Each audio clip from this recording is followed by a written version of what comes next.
네, 우리는 신학 스케치를 통하여서 인간론에 대해서 살펴보고 있습니다. 그리고 인간의 본질이 무엇인지 살펴보면서 그것은 하나님의 형상이라는 것을 우리가 함께 나누었습니다. 인간이 하나님의 형상이라는 것이 성경적 인간관의 핵심입니다. 그런데 하나님께서 당신의 형상대로 사람을 만드실 때 사람을 하나님의 형상으로 만드신 이유와 목적이 있음을 우리는 기억해야 합니다. 어떤 물건을 만들 때에는 다 목적이 있습니다. 특별히 하나님께서 인간을 하나님의 형상으로 만드신 데에도 목적이 있다는 것입니다. 인간을 하나님의 형상으로 만드신 데에는 하나님의 대리자이며 하나님의 청지기로 삼기 위해서입니다. 즉 우리는 하나님의 대리자로서 하나님의 청지기로서 사명을 부여받았습니다. 우리 창세기 1장 27절과 28절 말씀 다시 한번 같이 읽겠습니다.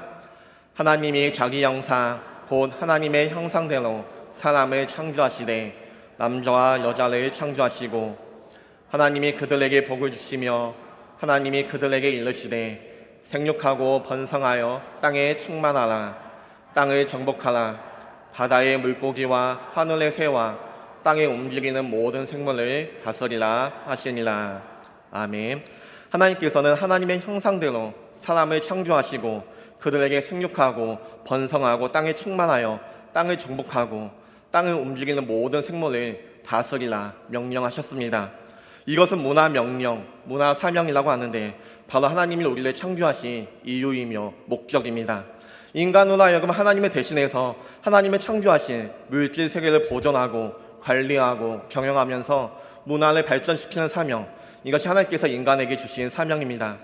하나님의 뜻에 따라서 문화를 발전시켜 하나님의 이름을 높이고 하나님께 영광을 돌리는 사명, 이것이 하나님께서 우리를 만드신 목적입니다. 하나님께서 우리를 만드신 이유와 사명을 알고 인식하며 살아갈 때 우리는 내가 무엇을 추구하며 살아가야 하는지, 내가 왜 열심히 공부를 해야 하는지, 내가 왜 열심히 일을 해야 하는지 분명하게 알게 되는 것입니다. 하나님께서는 우리에게 이 사명을 감당할 수 있는 능력을 주셨습니다. 그 능력이 무엇입니까? 바로 복을 주시고 하나님의 형상으로 창조하신 것입니다. 만약에 하나님께서 우리를 대리자로서 하나님의 청지기로서 세우지 않으셨다면 굳이 인간을 하나님의 형상으로 창조하실 필요는 없었을 것입니다. 다른 동물들과 같이 창조하시며 되었습니다. 그런데 하나님께서는 우리에게 이 사명을 감당할 수 있는 복을 주셨습니다. 그리고 하나님의 형상으로 우리를 창조하셨습니다. 영적인 형상을 만드셨고 인격적인 모습, 지성적인 모습, 도덕적인 모습을 담도록 만드셨습니다. 우리의 전 인격이 하나님을 닮게 하셨습니다. 하나님을 아는 참 지식인 진리와 그리고 그 지식을 추구해 갈 수 있는 지성을 주셨습니다. 모든 지식을 탐구할 수 있는 능력 또한 주셨습니다. 하나님과 올바른 관계를 맺을 수 있는 종교적인 의로움도 주셨습니다.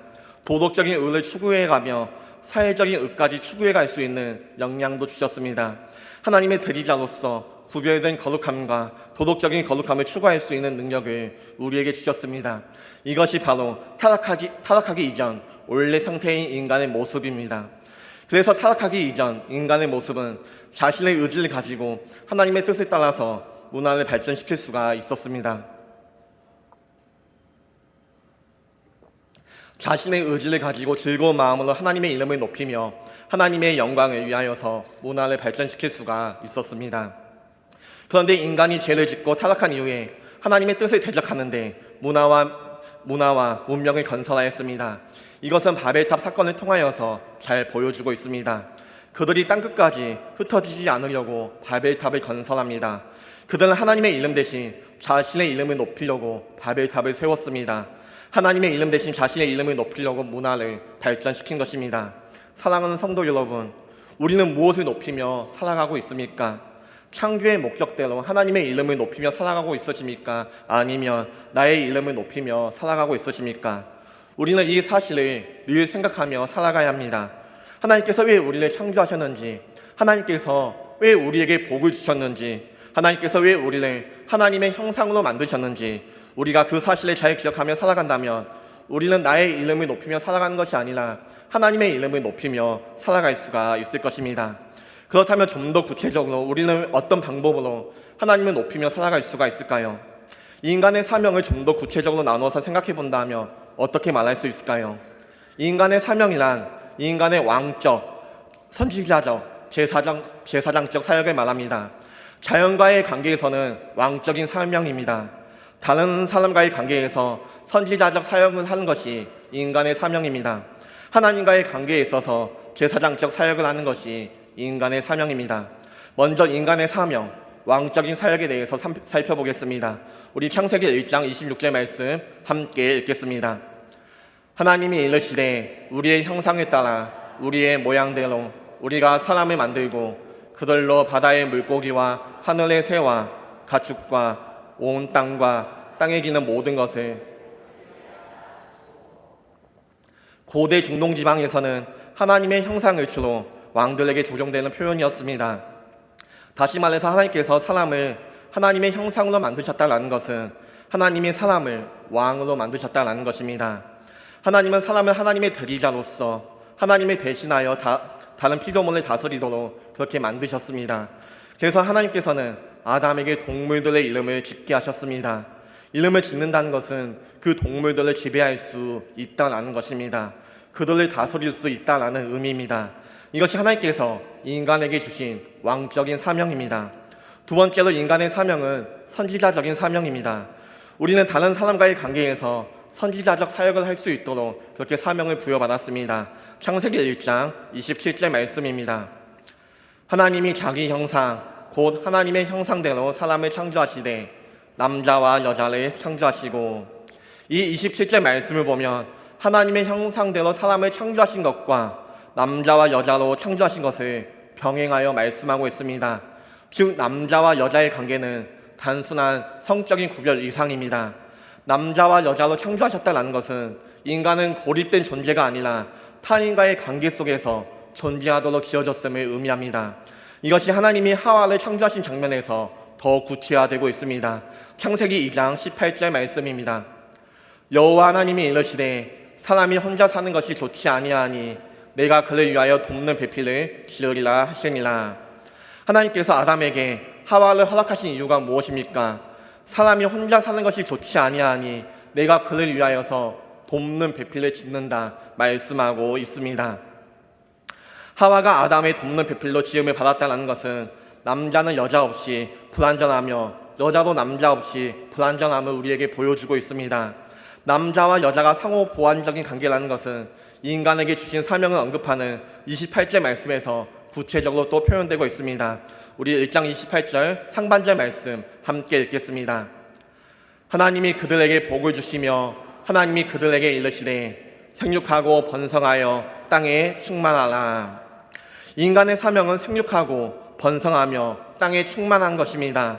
남자와 여자가 결혼하여 부부 관계를 형성한 다음 부부를 통하여서 부모와 자녀 관계를 형성이 되고 이 자녀 사이에는 형제 관계가 형성이 되는 것입니다. 즉 부부 관계, 부자 관계, 형제 관계가 확장되어 모든 인간 관계가 발전이 되는 것입니다. 이처럼 생육하고 번성하여 땅에 충만해져 가야 하는 인간 관계에서 가장 중요한 것은 하나님의 말씀을 전하는 것입니다. 최초의 아담은 하나님께 받은 말씀을 하와에게 전해야 했습니다. 또한 아담과 하와는 자녀에게 그 하나님의 말씀을 전해야 했습니다.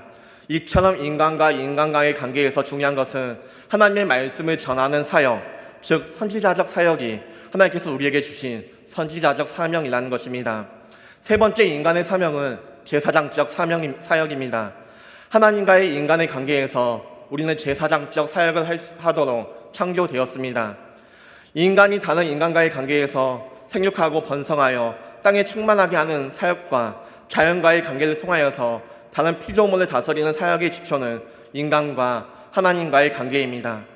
하나님은 인간에게 복을 주시며 인간에게 명령을 하시고 인간은 하나님을 신뢰하며 하나님의 명령에 순종해야 합니다.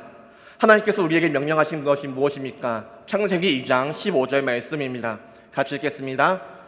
여호와 하나님이 그 사람을 이끌어 에덴 동산에 두어 그것을 정작하며 지키게 하시고, 에덴은 기본적으로 성소입니다. 따라서 성소에 있는 사람은 기본적으로 제사장을 의미합니다. 아담은 에덴 동산에서 제사장으로서 사역을 감당해야 합니다. 창세기 2장 15절 말씀을 보면 아담의 제사장적 사명에 대하여서 이야기해주고 있는데 그것은 정작하며 지키는 것입니다. 여기서 정작한다는 것은 성막과 성전에서 예배를 드리는 것을 이야기하는 것입니다. 우리는 이런 제사장적 사명을 잘 이해할 수 있어야 합니다. 그러므로 인간이 하나님의 형상으로 창조되었다는 것은 우리가 하나님의 형상으로 창조되었다는 것은 우리가 왕과 선지자, 제사장적인 존재로 지음을 받았다는 것을 의미합니다. 그런데 우리가 하나님의 뜻대로 인간의 이 사명을 기억하고 있는지 아니면 하나님의 뜻대로 하지 않는지 언약을 통하여서 우리에게 보여주고 있습니다. 하나님의 언약에 대해서 생각해 보겠습니다. 에덴 동산에는 아름답고 먹기 좋은 나무가 있습니다. 동산 가운데에는 생명나무가 있고 선악을 알게 하는 나무도 있습니다. 강이 에덴을 흘러나와서 에덴 땅이 비옥하고 풍요롭습니다. 하나님께서 이것을 경작하며 지키게 하셨습니다. 그리고 마음껏 먹고 마시고 누리게 하셨습니다. 사람의 피조물 중에 으뜸이며 최고의 복을 누리도록 하셨습니다. 그러나 한 가지, 선악을 알게 하는 나무의 열매는 먹지 말라고 제안하셨습니다. 하나님께서 인간에게 에덴 동산을 관리할 수 있는 기준을 주신 것입니다. 하나님의 뜻을 따라서 관리할 수 있는 기준을 주신 것인데 그것은 선악을 알게 하는 나무의 열매는 먹지 말라는 것입니다. 하나님께서 창조하신 인간이 하나님의 뜻에 순종하는지 순종하지 아니하는지 알아보는 법적인 기준인 것입니다. 이 기준을 잘 따르면 하나님의 생명을 얻게 되고 이 기준을 잘 따르지 않으면 사망에 이르게 되는 것입니다. 그런데 하나님께서는 왜 하필 그런 기준을 우리에게 주셨을까요? 그것은 하나님과 우리가 다르다는 것을 구별하기 위해서입니다. 하나님은 인간과 하나님은 우리와 동등하신 분이 아니십니다. 인간은 피조물이고 하나님은 창조주이십니다. 그런데 창조주이신 하나님이 인간의 수준으로 자신을 낮추어 인간에게 신적인 생명을 약속하셨습니다.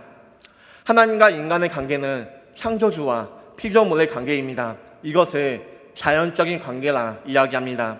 자연적인 관계에서는 피조물인 인간이 창조주 하나님을 섬기고 순종해야 합니다. 창조주 하나님의 뜻을 거부할 수 없습니다. 무엇을 요구할 수 있는 권리 또한 없습니다. 은혜를 구할 수도 없고 생명을 구할 수도 없고 평화를 요구할 수도 없습니다. 하나님께 기도할 수도 없습니다. 이 자연적인 관계 속에서 인간은 하나님께 순종해야 할 의무가 있고 순종하지 않았을 때는 벌을 받는 것이 당연하지만 순종했다고 해서 상을 요구할 수 있는 권리는 없습니다. 그저 인간은 피조물로서 해야 할 의무를 다 하는 것입니다. 하나님이 우리를 돌봐줄 책임 또한 없는 것입니다. 이런 자연적인 관계에서 창조주 하나님과 피조물인 인간 사이에 무한한 차이가 있어 하나님과 인간 사이에 친밀한 조제를 나누는 것은 불가능해 보입니다. 그런데 창조주 하나님께서 자신을 낮추어서 피조물인 인간에게 언약적인 관계로 다가오셨습니다. 이것이 은혜입니다. 이 언약적인 관계는 자연적인 관계 이상의 특별한 관계를 맺고 있습니다. 그것이 무엇입니까? 언약 당사자 간에 서로 지켜야 할 의무사항과 의무의 여부에 따라서 상과 벌을 받기로 약속하는 특별한 관계를 말합니다. 하나님께서는 신적인 생명과 영생을 우리에게 약속하셨습니다. 창조주이신 하나님께서 피조물인 인간에게 합법적으로 영생을 약속해 주신 것입니다. 법적으로 보장된 언약을 따라서 하나님의 생명을 소유하고 영생을 누릴 수 있도록 하셨습니다. 그래서 언약 백성인 우리는 합법적으로 하나님 앞에 요구할 수가 있는 것입니다. 하나님의 도움을 요청할 수 있는 권리를 우리가 부여받았습니다. 그리고 하나님은 우리의 도움을 응답할 의무가 있습니다. 이것이 바로 언약적인 관계입니다. 그렇기에 우리는 하나님의 언약 백성인 것입니다. 우리는 하나님의 언약 백성입니다. 우리가 언약 백성이기 때문에 하나님께 요구할 수 있는 권리가 있는 것입니다. 우리가 언약 백성이기 때문에 하나님을 예배할 수 있는 자격 또한 있는 것입니다. 자연적인 관계에서 피조물이 창조주에게 무엇을 요구할 수가 있겠습니까? 내가 피조물인 것을 잊어버린 순간 교만해지는 것이 바로 인간의 모습입니다. 그 사실을 잊어버릴 때 우리는 하나님을 적대시하는 말들을 얼마나 많이 합니까? 그런데 하나님께서는 자신을 낮추셔서 우리와 조제를 하기 위하여서 자신을 조제 대상이 인간과의 눈높이까지 낮추셨습니다. 언약의 주와 언약의 종으로서 언약의 관계를 맺어주셨습니다. 그래서 우리는 언약 백성이 되었습니다. 우리가 하나님을 믿는 언약 백성이 아니라면 우리는 기도를 할 수가 없죠. 우리가 하나님과 언약을 맺은 언약 백성이기 때문에 하나님께 도움을 요청할 수가 있는 것입니다. 우리가 언약 백성이기 때문에 하나님 앞에 나아가 기도할 수가 있는 것입니다. 이 믿음을 가지고 우리는 하나님께 간절히 간구하며 하나님의 도우심을 구하며 나아간다면 하나님께서는 반드시 응답하십니다. 하나님과 우리는 언약 관계이기 때문에 그렇습니다. 그래서 우리는 두 가지를 명심하며 살아가야 합니다. 나는 자연적인 관계에서는 피조물이다. 그러나 나는 자연적인 관계를 넘어서 하나님과 언약적인 관계라는 것을 우리는 기억할 수 있어야 합니다. 하나님께서는 자연적인 관계를 넘어서서 자신을 낮추셔서 인간과 최초로 맺은 계약은 바로 이 아담과 맺은 계약입니다. 하나님께서 최초로 아담과 맺은 계약을 행위 언약 혹은 창조 언약이라 이야기합니다. 언약은 약속이니까 약속을 맺은 당사자들이 있어야 되겠죠. 그래서 하나님과 아담이 언약을 맺은 당사자입니다. 언약의 당사자는 하나님과 아담입니다. 이 언약의 약속은 생명입니다. 원래 상태인 인간에게 하나님께서 하나님의 신적인 생명을 주셔서 도 높은 상태로 영생을 약속하신 것입니다.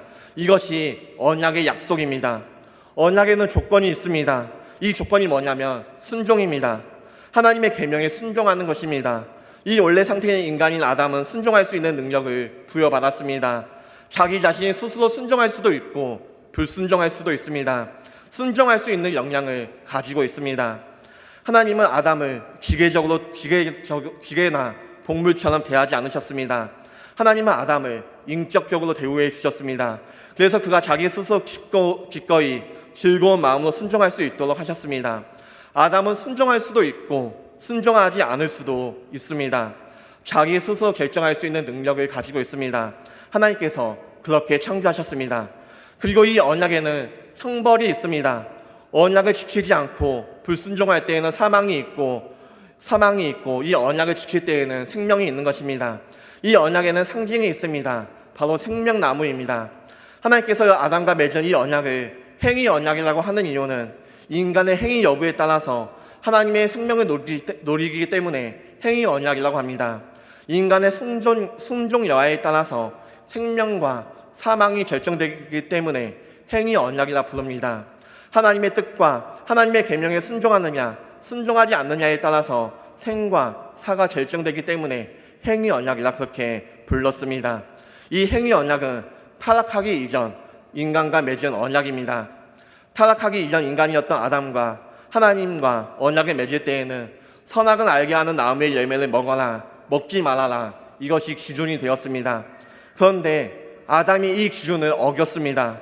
그리고 그로 인하여서 형벌로 사망이 우리 가운데 들어오게 되었습니다. 그런데 우리는 이렇게 질문해 볼 수가 있습니다. 죄를 지은 것은 아담인데 왜 우리가 형벌을 받아야 합니까? 이 언약을 어떻게 맺었습니까? 지금 파리 올림픽이 시작되었습니다. 올림픽의 각 종목의 선수들이 그 나라를 대표로 올림픽의 경기에 출전하는 것처럼 하나님과 아담이 언약을 맺었는데 아담은 모든 피조물을 대표하는 대표 선수였던 것입니다. A 회사의 대표와 B 회사의 대표가 있습니다. 이 A 회사의 대표와 B 회사의 대표, 이 두 명의 대표가 만나 계약을 맺습니다. 어떠한 내용을 가지고 계약을 맺었습니다. 계약을 맺은 사람은 이 두 명인데 두 회사에 속해 있는 모든 사원들이 이 계약을 이행하기 위하여서 노력하는 것입니다. 아담은 모든 피조물의 대표로서 하나님과 언약을 맺었습니다. 그렇기에 우리가 이 언약을 지킬 의무가 있는 것입니다. 그러나 첫사람 아담은 이 언약을 어김으로써 모든 사람을 죽음에 이르게 하였습니다. 첫사람 아담은 이 언약을 어김으로써 하나님의 형상으로 창조된 인간이 그 창조의 목적에서 벗어나 하나님께서 주신 사명이 무엇인지 잃어버린 채 살아가게 만들었습니다. 왕적인 사명을 가지고 자연을 다스려야 하지만 아담의 불순종으로 말미암아 자연과의 관계가 파괴되었습니다. 아담이 범죄하기 이전에는 자연으로 인하는 피해가 없었습니다. 산사태나 홍수가 나서 사람들이 죽고 가뭄이 나고 인간과 식물들이 고통당하는 일들이 더더욱 생각할 수가 없었습니다. 모든 자연과 인간은 조화로운 완전한 조화와 상호작용 속에서 그렇게 살아갔습니다. 그런데 죄가 들어온 이후에 인간이 자연을 전적으로 자신의 존재와 상관없는 존재로 생각하면서 얼마나 자연을 파괴하고 짓밟고 살아가고 있습니까? 정복자의 마음을 가지고 마구잡이로 파괴하며 그렇게 살아가게 되었습니다. 그리고 인간이 그러한 행동은, 우리의 그러한 행동은 부메랑이 되어서 고통스러운 환경으로 그렇게 다가오고 있습니다. 결국 인간과 자연 사이에 아름다운 공생과 조화의 관계가 아니라 끊임없는 고통과 갈등 관계가 되었습니다. 오늘날 자연을 대하는 인간의 태도 속에서, 오늘날 자연을 대하는 우리의 태도 속에서 과연 만물을 왕처럼 다스리는 것을 과연 찾아볼 수가 있습니까? 우리가 과연 창조의 목적대로 자연을 다스리며 그렇게 살아가고 있는지 우리는 곰곰이 생각해 볼 수가 있어야 합니다. 또한 선지자적인 사명을 가지고 서로가 서로를 돕는 베풀로서 도우며 하나님의 말씀을 전해야 하는 사명이 우리의 사명입니다. 그런데 그 사람과의 관계가 파괴되었습니다. 이러한 사실은 아담과 하와 두 사람의 관계에서 제일 먼저 나타났습니다. 그들이 선악과를 따먹고 범죄하기까지 두 사람 사이에는 어떠한 갈등도 없었습니다. 다만 하와가 먼저 선악과를 따먹고 그것을 아담에게 주어서 먹었을 뿐입니다. 그러나 범죄한 후에 두 사람 사이에 깊은 갈등이 생겨났습니다. 하나님께서 아담에게 선악과를 먹은 이유를 물으실 때 그는 이렇게 대답합니다. 창세기 3장 12절 말씀입니다. 같이 읽겠습니다. 아담이 이르되 하나님이 주셔서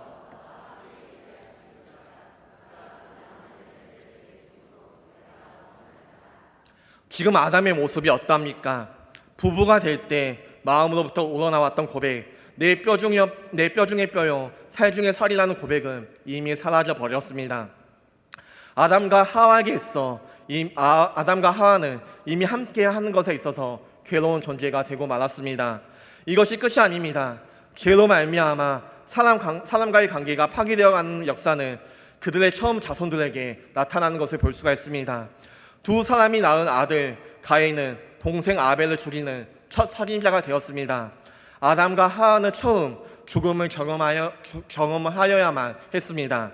그리고 가족과의 이별을 경험하는 첫 사람이 되었습니다. 이러한 관계의 파괴는 아담의 후손들에게까지 이어졌습니다.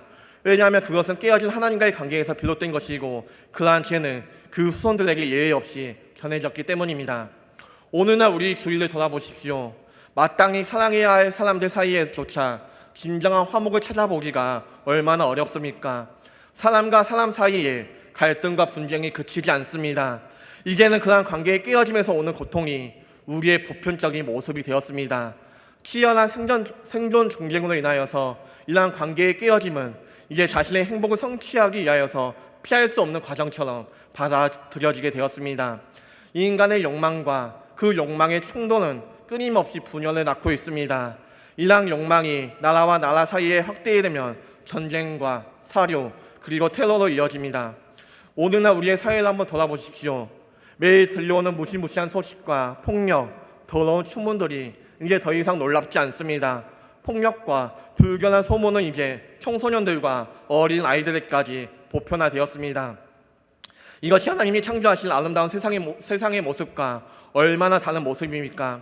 서로가 서로를 의지하는 돕는 배필로서 하나님께서 우리를 창조하셨고 기르셨는데 하나님을 경외하는 한 형제로서 사랑하며 살아가야 할 사람들이 얼마나 서로를 미워하며 살아가고 있습니까? 이것이 죄로 말미암아 선지자적인 사명을 잃어버린 결과입니다. 이 선지자적인 사명을 잃어버림으로써 사람과의 관계가 파괴되었습니다. 그러나 그 무엇보다도 뼈아픈 것은, 그 무엇보다도 가슴 아픈 것은 하나님과의 관계 역시도 파괴되었다는 것입니다. 제사장적인 사명을 가지고 하나님과 올바른 관계를 형성해야 하지만 그 관계가 파괴되었습니다. 하나님께서 창조하신 목적을 따라 하나님께서 기뻐하신 존재로서 온 창조 세계를 하나님의 대리자로서 영광스럽게 다스리며 하나님을 기뻐하며 살아가야 하지만 죄로 말미암아 그 주의를 잃어버렸습니다. 그리고 모든 인간으로 하여금 참으로 인간으로서 살아가게 하는 하늘 자원이 공급되는 통로가 막혀버리게 되었습니다. 그것이 우리의 생명이 박탈된 죽음입니다. 그리고 이 죽음의 상태는 악과 고통을 가져왔습니다. 그뿐 아닙니다. 고통이 생기면 하나님을 의지하는 대신 자기 방식대로 문제를 해결해 보려는 완고한 습관이 우리 가운데 생기게 되어났습니다. 하나님의 존재를 인식하지도 못할 뿐더러 희미하게 인식한다 할지라도 하나님을 의지하면서 사는 창조시의 본성을 잃어버리게 되었습니다. 그렇게 우리의 어떠한 노력으로도 하나님을 찾으려고 하지만 우리는 찾을 수가 없게 되었습니다. 우리의 어떠한 방법으로도 하나님께 나아가려고 하지만 우리는 나아갈 수가 없게 되었습니다. 하나님과의 관계가 파괴되고 깨어졌기 때문에 우리가 우리의 어떤 방법을 다 동원한다 할지라도 우리의 힘과 우리의 능력으로는 결코 하나님 앞에 나아갈 수가 없게 되었습니다. 인류의 대표인 아담이 범죄함으로 인하여서 우리 가운데 죄가 들어왔습니다. 왕적인 사명을 가지고 자연을 다스려야 하는 그 사명이 우리에게 있지만 선지자적인 사명을 가지고 다른 사람과의 관계를 형성하며 그들 가운데 하나님의 말씀을 전해야 하는 사명이 우리 가운데 있지만 제사장적인 사명을 가지고 하나님과 올바른 관계를 가지고 하나님을 예배하며 하나님 앞에 나아가야 할 의무가 우리 가운데 있지만 우리 안에 죄가 들어옴으로 말미암아 그 모든 사명이 깨어지고 말았습니다.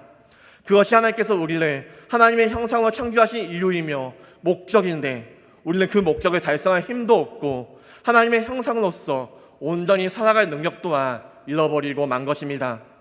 그런 우리를 위하여서 둘째 아담이신 예수님께서 오셨습니다. 예수님께서 십자가에서 죽으시고 부활하심으로 말미암아 우리의 잃어버린 사명을 회복할 수 있는 은혜를 허락해 주셨습니다. 그렇다면 우리는 창조의 목적으로 돌아갈 수 있어야 합니다. 하나님은 이미 우리를 왕같은 제사장으로 불러주셨습니다. 왕으로서 제사장으로서 우리를 불러주셨습니다. 그리고 선지자적인 사명을 가지고 그의 기이한 빛에 들어가게 하신 이에 아름다운 덕을 선포하게 하셨습니다.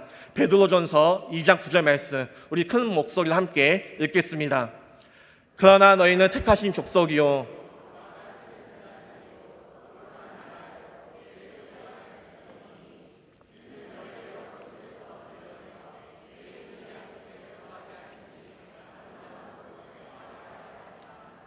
이것이 우리의 사명임을 기억하시는 우리 모두가 되시길 소망합니다. 왕적인 사명을 회복하시길 소망합니다. 제사장적인 사명을 회복하시길 소망합니다. 선지자적인 사명을 회복하시길 소망합니다. 우리를 구원하신 예수 그리스도의 그 은혜를 기억하며 우리의 창조의 목적대로 우리의 사명이 무엇인지 기억하며 하나님의 언약 백성답게 살아갈 수 있는 우리 모두가 되시길 소망합니다. 우리 함께 오직 예수뿐이네 함께 찬양하며 나아가겠습니다.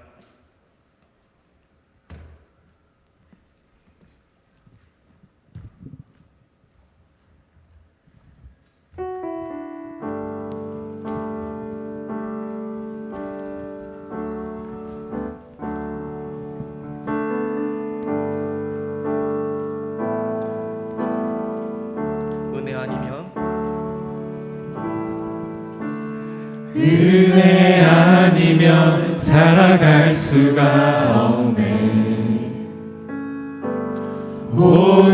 호흡마저도 다 주의 것이니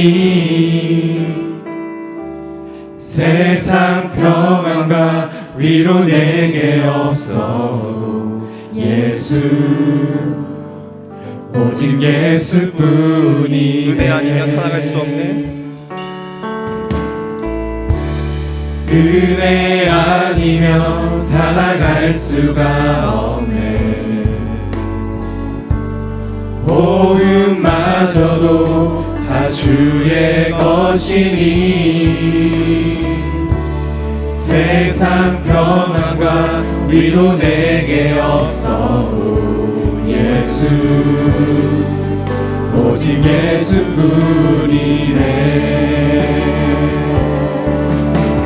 그 시계 외 나 볼 수도 없고 작은 고난에 지쳐도 주께 묶인 나의 모든 삶 버티고 견디게 하시네. 은혜 아니면 살아갈 수가 없네. 나의 모든 것 다 주께 맡기니 참된 평안과 위로 내게 주실 주 예수 오직 예수뿐이네. 그 시계 외에 다 볼 수 없고 크신 계획 다 볼 수도 없고 작은 고난에 지쳐도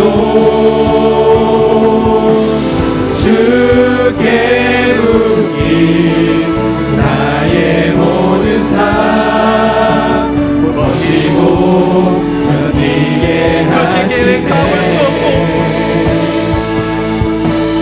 크신 계획 다 볼 수도 없고 작은 고난에 지쳐도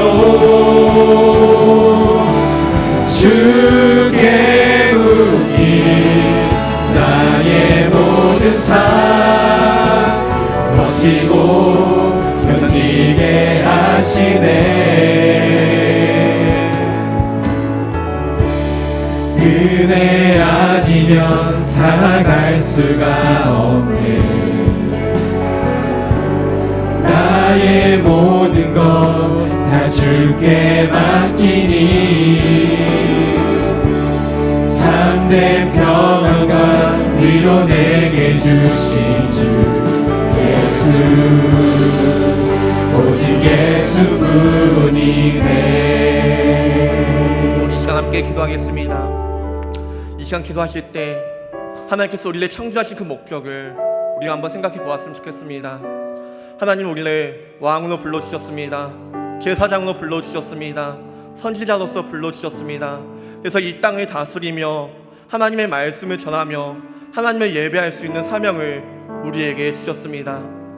그런데 우리 가운데 죄가 들어왔습니다. 그래서 왕으로서의 그 모습을 우리가 잊어버리며 제사장으로서의 그 모습을 잊어버리며 선지자로서의 모습을 우리가 잊어버렸습니다. 우리가 아무리 노력해도 우리의 방법으로 우리의 힘과 능력으로 우리가 아무리 노력해도 하나님 앞에 나아갈 수가 없습니다. 하나님을 찾고 구하고 싶지만 하나님을 예배하고 싶지만 우리에게는 아무런 힘과 능력이 없습니다. 그럼 우리가 하나님을 찾을 수 있는 방법, 하나님을 예배할 수 있는 방법이 무엇입니까? 오직 예수 그리스도밖에 없습니다. 오직 예수님의 그 은혜밖에 없습니다. 이 시간 하나님 우리 가운데 찾아와 주시옵소서. 우리 가운데 왕적인 사명을 회복할 수 있는 능력을 허락하여 주시옵소서. 제사장적인 사명을 회복할 수 있는 능력을 주시옵소서. 선지자적인 사명을 회복할 수 있는 능력을 허락하여 주시옵소서. 창조의 목적대로 하나님의 형상대로 우리가 살아갈 수 있는 능력을 우리 가운데 허락해달라고 우리 이 시간 함께 주여 외치시며 함께 기도하며 나가겠습니다. 주여 크신 계획 다 볼 수 없고 작은 고난에 지쳐도 주께 묶인 나의 모든 삶 버티고 견디게 하시네 크신 계획 다 볼 수도 없고 작은 고난에 지쳐도 주께 묶인 나의 모든 삶 버티고 견디게 하시네 크신 계획 다 볼 수도 없고 작은 고난에 지쳐도 주께 묶인 나의 모든 삶 버티고 견디게 하시네 크신 계획 다 볼 수도 없고 작은 고난에 지쳐도 주께 묶인 나의 모든 삶 버티고 견디게 하시네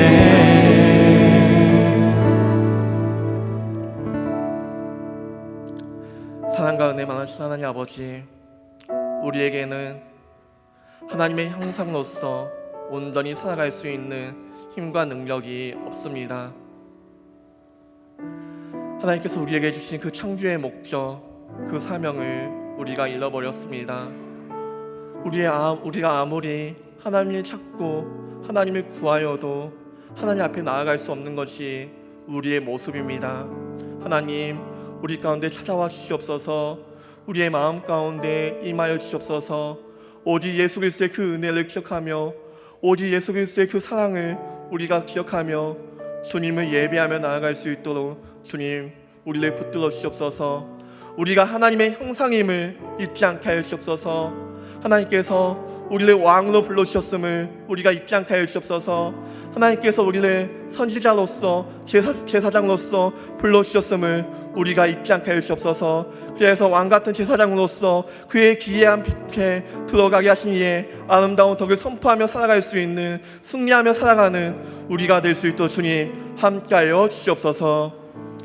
이제는 우리 주 예수 그리스도의 은혜와 하나님의 크신 사랑과 성령님의 감화감동, 교통 역사하심이 인간의 사명을 기억하며 하나님의 형상으로서 온전히 살아가기를 다짐하며 결단하는 사랑하는 성도님들 머리 위에 영원토록 함께 있을지어다. 아멘.